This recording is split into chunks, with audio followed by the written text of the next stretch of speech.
Michelle leva seu irmão Christopher para um exame numa faculdade de elite. O detalhe, o garoto ainda nem tem idade para estar lá, mas sua inteligência absurda deixa os professores de queixo caído. Depois do teste, Michelle comemora o sucesso dele, mas Christopher não quer nem saber de entrar na faculdade antes dela. Eles batem boca sobre isso até que um soldado que passa por ali vê a camiseta dele com o desenho do Mickey Mouse e dá um sermão sobre falta de patriotismo. Michelle percebe que o irmão ficou desconfortável.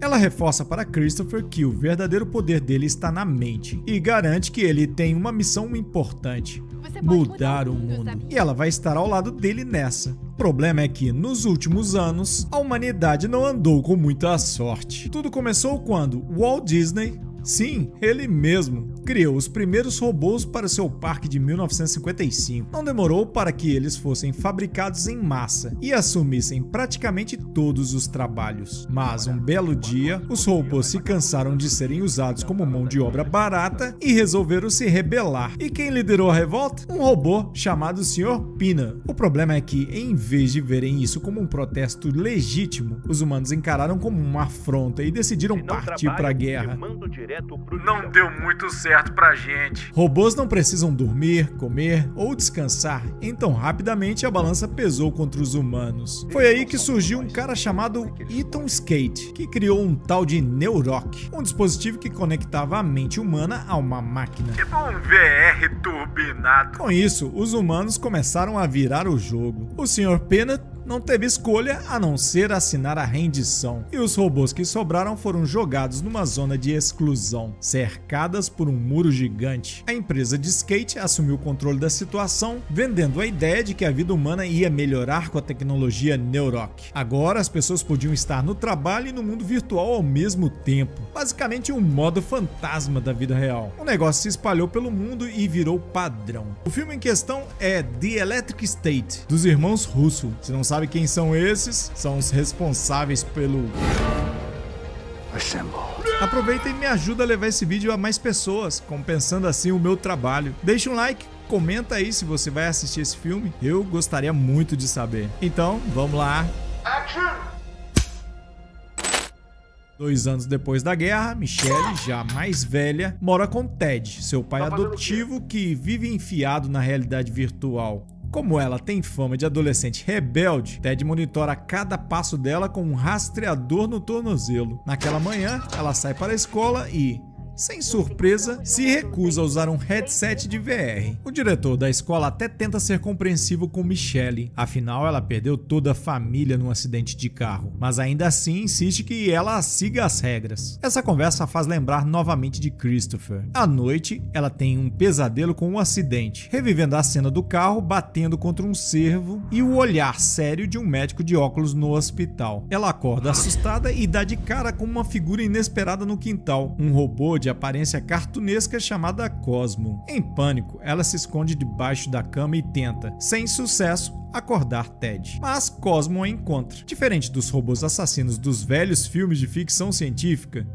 Cosmo não parece ter más intenções. Ele gesticula pedindo ajuda para consertar seu módulo de voz. E Michelle, ainda confusa, decide ajudá-lo. Quando ele finalmente começa a falar, só consegue soltar frases de desenho animado. Como se isso já não fosse esquisito o suficiente, ele insiste que é, na verdade, Christopher. Michelle, claro, acha isso um absurdo. Ted, acordado pela confusão, acha que Michelle está quebrando a lei e reage de forma agressiva. Mas Cosmo, como um bom irmão, ou pelo menos é o que ele acha que é, protege Michelle e mostra o símbolo secreto que ele e Christopher usavam. Ted tenta chamar a polícia, mas Michelle age rápido e o apaga com um golpe certeiro. Sem perder tempo, ela e Cosmo pegam um carro, removem um rastreador da perna dela e ainda dão um jeito de sabotar o drone de Ted. No meio da fuga, eles param no memorial de guerra e percebem que o carro está com um pneu furado. E, claro, não tem step, porque quando você mais precisa, nunca tem. Cosmo explica que precisam chegar ao centro, onde o corpo de Christopher supostamente está, mas ele não sabe exatamente onde fica. E a culpa disso, segundo ele, é do misterioso médico de óculos que declarou Christopher morto. Enquanto vasculha o porta-malas, Michelle encontra contrabando de Ted e percebe que foi enviado por alguém que conhece conhece um jeito de cruzar o muro da zona de exclusão. Decididos a seguir essa pista, eles pegam carona em um trem pelo deserto e depois emprestam um barco. Michelle dorme enquanto Cosmo assume o comando da navegação. Quando chegam à cidade à noite, eles precisam esperar um contato. Michelle aproveita para entrar numa loja, enquanto Cosmo observa um homem em situação de rua completamente vidrado em realidade virtual. Michelle lembra a ele que não pode salvar todo mundo. Logo depois, o tal contrabandista chega num caminhão e começa uma negociação tensa. Ele tenta vender um velho revólver para um cliente, mas o comprador percebe que a arma está carregada e saca outra arma em resposta. A situação fica feia, mas o contrabandista solta uma frase código e, num piscar de olhos, uma descarga elétrica dispara do caminhão, deixando o comprador fora de combate. O responsável? Herman, um robô grandalhão que trabalha com um contrabandista. Enquanto isso, Michelle e Cosmo, que não são bobos, se escondem na carroceria do caminhão e esperam a poeira baixar. Já em outro canto da história, o drone de um caçador de robôs chamado Marshall Bradbury encontra o carro abandonado de Ted. Ao bisbilhotar um pacote no porta-malas, ele descobre o endereço de destino e logo deduz para onde Michelle pode estar indo. Enquanto isso, o contrabandista, que se apresenta como Kits, leva seu caminhão até uma base perto do muro da zona de exclusão. Chegando lá, Herman descarrega Michelle e Cosmo. Sim, eles estavam dentro de uma caixa de madeira e os joga num depósito subterrâneo cheio de mercadorias ilegais vindas da reserva. Mais tarde, Kits tem uma surpresa desagradável. Seus produtos estragaram porque a geladeira foi desligada. E por quê? Porque Herman, sem pensar duas vezes, pegou o cabo de energia para se carregar. A discussão entre Kits e Herman começa a esquentar, mas é interrompida por um barulho estranho vindo do fundo do armazém. Cortesia de Michelle e Cosmo. Kits mal tem tempo de questionar quem são os invasores, porque o elevador já está subindo. E quem chega? Marshall Bradbury, o caçador de robôs, com cara de poucos amigos e exigindo que entreguem o robô e a garota. Kits tenta bancar o diplomata, tenta negociar, mas o Marshall responde do jeito dele, atirando e destruindo tudo ao redor. Sem pensar duas vezes, Michelle apaga as luzes, o que força o caçador a caçá-los no escuro, algo que, infelizmente, não é um grande desafio para ele. Kits tenta resolver a situação na bala, disparando contra o Marshall com o seu velho revólver. O problema? O cara parece ter um escudo invisível contra balas antiquadas. Sem outra saída, Michelle e Cosmo tentam fugir usando um carrinho de mina. Mas Bradbury dispara um tiro certeiro e o faz capotar. Enquanto Cosmo e Herman tentam lutar contra o drone, Michelle resolve jogar pesado. Ela assume o controle de uma escavadeira e simplesmente lança Bradbury contra uma parede. Só que isso tem um efeito colateral. Ela também derruba uma viga estrutural, fazendo com que todo o armazém comece a desmoronar. Com o colapso da estrutura, Marshall perde a conexão com seu drone, e agora humanos e robôs estão isolados do mundo exterior. O grande problema é que a caverna era a única entrada para a zona de exclusão, ou seja, eles estão presos ali. Kits, já sem paciência, solta um berro de raiva ao perceber que sua vida de contrabandista acaba de ficar 1000 vezes mais complicada, mas os problemas não acabam aí. O lugar está infestado de robôs sucateiros, que desmontam qualquer máquina para aproveitar as peças. O grupo tenta se esconder, mas um robô danificado começa a fazer barulho demais, chamando a atenção para eles. Kits não tem escolha. Com um suspiro cansado, ele dá um fim na sucata barulhenta antes que seja tarde demais. Kits leva o grupo até um hangar que ele havia deixado pronto para emergências. Ali eles encontram suprimentos e um robô de construção gigantesco, que funciona como o corpo de Herman. Mas Kits não está muito otimista. Ele duvida que isso vá ajudá-los a sair da zona de exclusão. Michelle, sem paciência para a negatividade, propõe um acordo. Se Kits os ajudar a encontrar um médico de óculos perdido no deserto, ele pode saber um jeito de sair dali. Sem muita escolha, Kits topa. Herman, agora no comando do grandalhão de metal, carrega todo mundo nos ombros dentro de uma minivan sem motor que eles acharam largada no hangar. Enquanto cruzam o deserto, Kits resolve abrir o coração e conta sobre seu passado na guerra contra as máquinas. Foi lá que Herman salvou sua vida, carregando-o para fora do campo de batalha. O problema foi que os outros soldados não gostaram da ideia de um robô salvador e quase atiraram nele. Sem outra opção, os dois fugiram juntos e desde então formam uma dupla improvável. Enquanto isso, em outro canto da história, Skate tem uma conversa aparentemente calorosa com sua mãe, que insiste para que ele sente como um pimentão recheado feito com carinho. caminho. Tudo parece normal até que a mulher começa a piscar, literalmente. Aí fica claro, é só mais uma simulação de realidade virtual, criada para recriar uma lembrança de infância dele. Furioso por ver sua infância infeliz falhando no meio do jantar, Skate chama seus subordinados para pedir explicações. E a resposta não é nada animadora. A velocidade de transferência de dados caiu drasticamente porque a peça mais importante da rede, Christopher, fugiu. Bom, tecnicamente não ele, mas sua consciência. O garoto encontrou uma brecha no sistema e se transferiu para um corpo robótico, sumindo do radar do centro. Para resolver essa bagunça, Skate recorre ao caçador de robôs mais confiável que conhece, Bradbury. Os dois se encontram em um cenário virtual de lago, trocam elogios forçados e selam um acordo. Bradbury vai caçar o robô fugitivo, enquanto Michelle, bem, o destino dela fica a critério da consciência do Marshall. Usando seus truques de programador supremo, Skate repara o drone de Bradbury, que imediatamente sai da Terra como um zumbi tecnológico. Enquanto isso, na reserva, Michelle e os outros chegam a um shopping abandonado que virou abrigo de robôs, que sobreviveram à guerra. Mas a recepção não é das mais amigáveis. Assim que os veem, os robôs começam a lançar geladeiras neles. Sim, geladeiras. E os levam como prisioneiros. Lá dentro, Michelle e Kids encaram uma cena surreal. Uma sociedade robótica inteira, funcionando como um formigueiro mecânico, cada um com sua função. E quem aparece para recebê-los?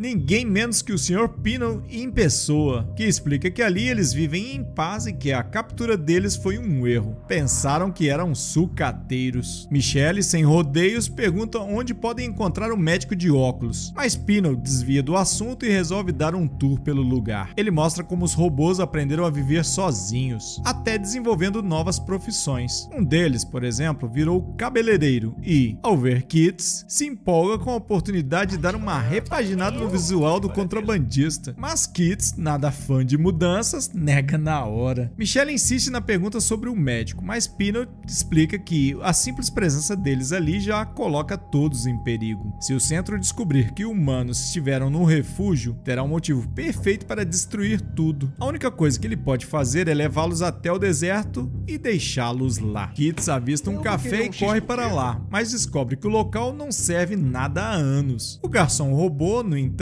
oferece uma lata de feijão e Kids, sem muita escolha, aceita. Nesse momento, Peanut finalmente revela que o médico realmente esteve ali, mas teve que ir embora para não quebrar o tratado com os humanos e evitar uma nova guerra. Michelle fica frustrada e quer sair dali o mais rápido possível, mas Kids, sempre prático, sugere que passem a noite ali em vez de se aventurarem no deserto no escuro. Michelle concorda e, ao se preparar para dormir, sua mente volta a uma lembrança especial: o Natal em que Christopher voltou para a casa da faculdade. Ele confessa que não quer mais estudar lá e pretende voltar para casa, mas Michelle tenta convencê-lo de que ele tem uma missão maior para cumprir. Os dois acabam assistindo a um desenho do Cosmo e admitem que sentiram falta um do outro. Michelle, emocionada, Cosmo projeta o desenho na parede, chamando a atenção dos outros robôs, que se juntam ao redor para assistir. De longe, Peanut observa a cena pensativo. Mais tarde, um robô carteiro aparece para Michelle com uma mensagem secreta. É do médico, que deixou o endereço para Christopher. Peanut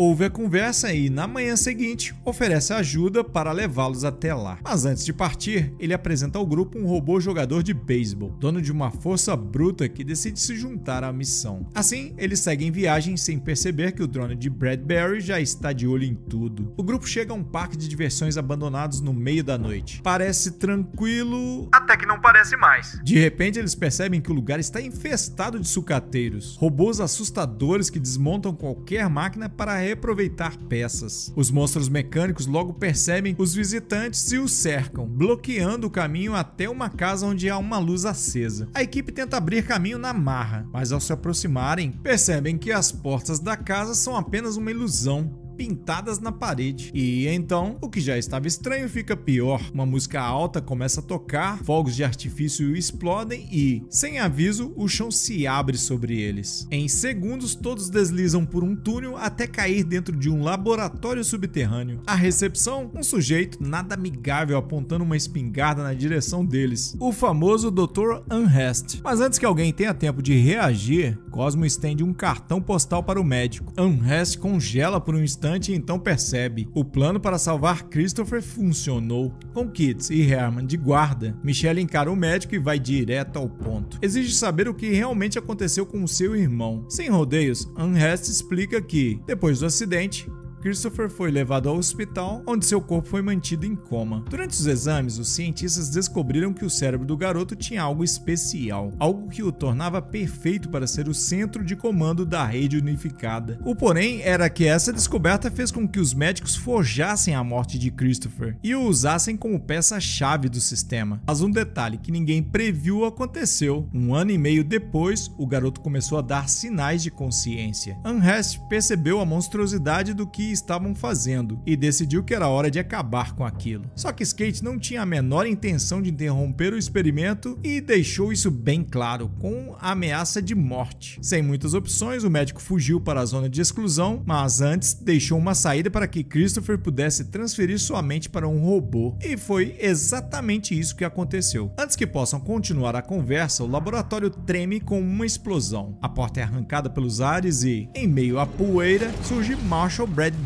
Ele avisa Skate de que encontrou os fugitivos e, sem perder tempo, parte para cima. Peanut decide segurar o caçador enquanto Michelle e os outros tentam fugir pela saída de emergência. Mas do outro lado, a situação não está melhor. Drones do centro começam a pousar, bloqueando todas as rotas de fuga. Com poucas opções, eles são forçados a lutar com os poucos recursos que têm. Enquanto isso, dentro do laboratório, Peanut tenta conter Bradbury, mas é brutalmente espancado. Seu icônico chapéu se partiu no meio. Assim que finaliza o robô, o caçador finalmente encontra Michelle, Cosmo e o médico. Unrest entende que seu tempo acabou. Ele olha para Michelle e diz: corra. O Marshall pode ser um caçador impiedoso, mas ainda tem um código de honra. Ele não quer matar humanos. Só que Skate não tem essa moral. Sem hesitar, ele assume o controle de um drone e atira no Dr. Unrest, encerrando sua vida ali mesmo. Antes que Michelle possa reagir, Cosmo é capturado e levado à força pelos drones. O Marshall encara Michelle e simplesmente diz para ela ir para casa. E então ele também parte. Sem muitas opções, humanos e robôs voltam ao shopping, mas encontram apenas destroços. Os drones do centro passaram por lá como um furacão, destruindo tudo e deixando muitos robôs mortos. Enquanto isso, Cosmo é levado direto para a sede do centro. E lá, ele vê algo chocante. Seu corpo humano real,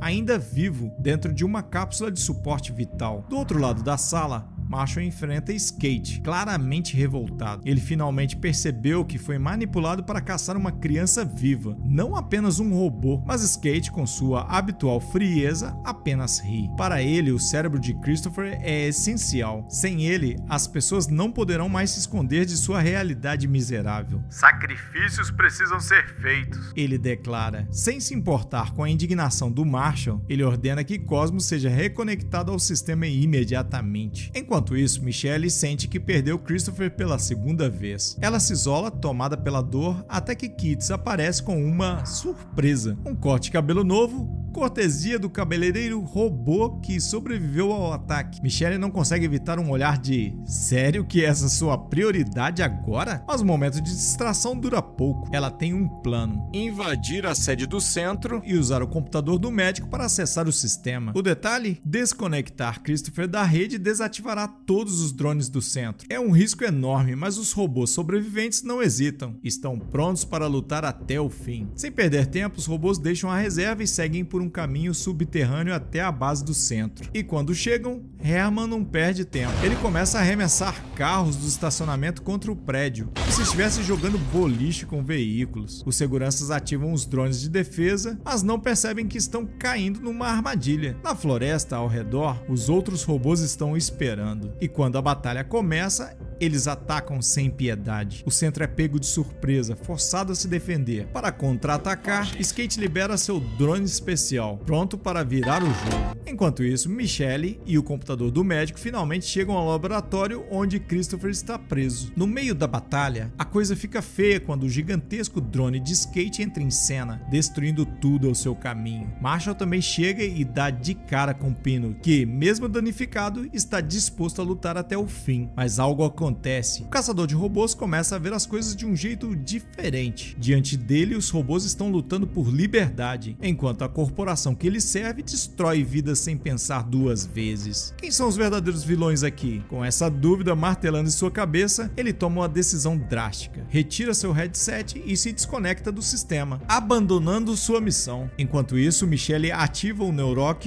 e entra na mente de Christopher. Lá dentro, ela encontra um cenário familiar, a casa onde cresceram e seu irmão sentado no sofá assistindo ao desenho favorito deles. Mas a conversa não é nada tranquila. Christopher explica que não há saída fácil. Sem o sistema do centro, ele não tem como continuar existindo. O único jeito de libertá-lo de verdade seria desligar o suporte de vida. Michelle se recusa a aceitar, mas no fundo sabe que ele está certo. Do lado de fora, a situação só piora. Os robôs estão sendo massacrados. Peanut, mesmo todo danificado, se aproxima de Skate para tentar negociar um acordo de paz. Enquanto isso, Herman luta como pode, mas acaba sendo atingido e desativado. No mundo virtual, Michelle vê tudo isso acontecendo e percebe que não há mais tempo. Christopher olha para ela com um sorriso triste e diz que o mundo precisa mudar e que cabe a ela tomar essa decisão. Com lágrimas nos olhos, Michelle faz o impensável e desliga o suporte de vida do irmão. Ele dá um último sorriso antes de fechar os olhos e desaparecer. Lá fora, a mudança acontece num instante. Kits, prestes a ser aniquilado por um drone, fecha os olhos esperando o pior. Mas nada acontece. Quando abre um olho para espiar, vê que o drone simplesmente apagou. E não foi só ele.